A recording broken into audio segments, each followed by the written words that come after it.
Hello, so Weapon Collector tagged me in a video and it was about sort of free knives, and the categories were an E.D.C knife, a knife that is unique or sort of very special, and a knife that you'd never sell or give away. So this was quite an interesting one because the first two I can do quite easily and then the third one's a bit more difficult. And I'll say what he said as well. Because of UK knife laws, what you'd consider an E.D.C knife might change on what you're doing. So for example, if I was just to really quickly pick, and this won't be the one I show, an E.D.C knife or tool for, legal carry, it would be either my Swiss Army knife, my Prometheus knife, or my Ganzo multi-tool. Because all of those don't have locking blades, and they're under 3 inches.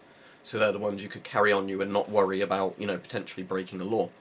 However, if you've got a legal excuse for carrying it, like you're using it for work, then my favourite knife at the moment is probably this one. And this is, I'm going to have to try and remember the name of it, but I'll open it. It's a Ganzo knife, and the problem is I think this one just has like a load of numbers rather than an actual name.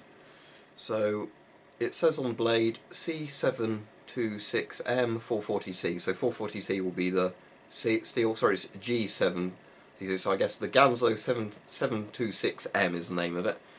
But the reason I like this knife is it's got a big blade. You can probably see on that I've used it a lot. It's very similar to a mic pick actually, because although it's not the exact same knife, it's one of these sort of Ganzos with the good lock system.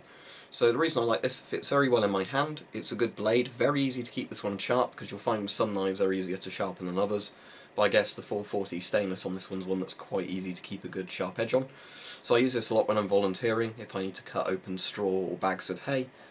You can do that with it and cut the bags open really nice and easily, no messing about, and because of the lock it's really safe to use. So again, I don't carry this on me all the time, but this is the one I use the most at the moment when I need a lock knife.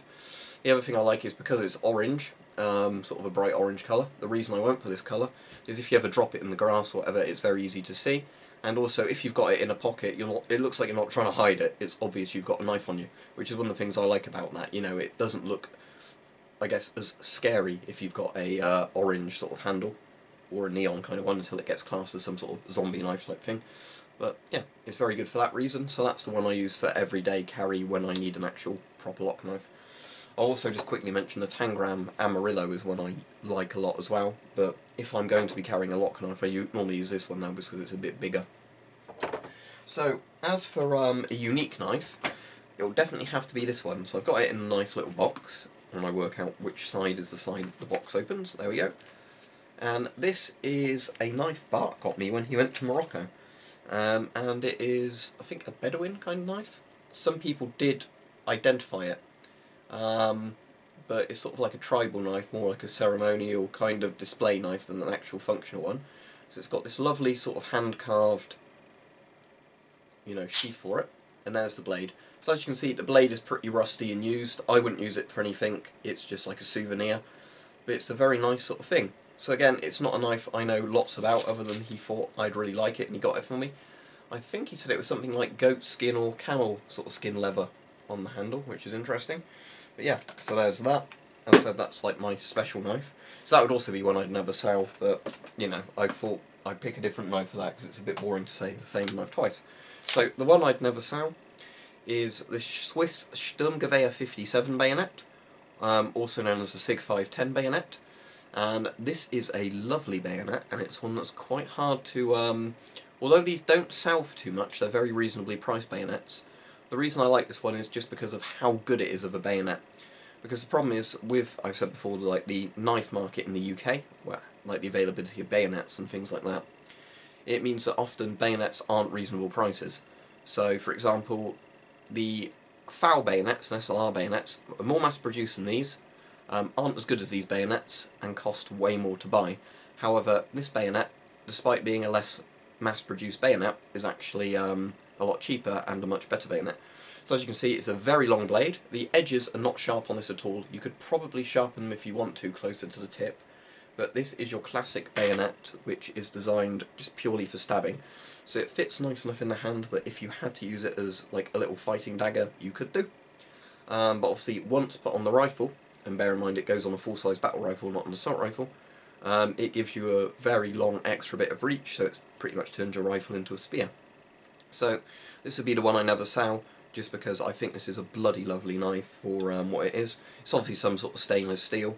That's the only sort of markings on it there.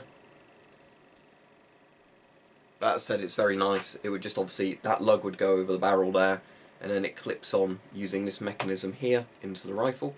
I don't actually have the rifle it goes on because Sturmgewehr 57s or Sig 510s are sadly very expensive to buy deactivated. I think over £1,000 now. But in terms of the blade itself, yeah, absolutely lovely bayonet. When I've done penetration tests with this, it goes really well into things, as you'd expect, because it's a knife purely designed for stabbing. And I do like the Swiss have done that with it. It also has a nice kind of Bakelite plastic sheath for it, where no rattle in there, look very solid. So yeah, all in all, this is a very nice bayonet. If you see one for sale, I'd definitely recommend it. Not a bayonet that you can turn into a utility knife, because the Swiss obviously designed these as fully functional combat bayonets, which is what it's designed for, purely stabbing, but it would do that extremely well and it wouldn't easily break. So that's the knife I would definitely not sell. Now as for tagging this, so Weapon Collector tagged me, so check him out if you've not seen his channel, or if you've seen his channel, still check him out. But as for tags, I really don't know who I'd tag, so all I want to say is, if you want to do a response to this, just feel free to do a response. Because the problem is, I don't actually know enough channels now that would definitely want to do videos like this, or are still active. So yeah, if you want to do a response, just do a response. But there you go, those are my 3 picks for the knives.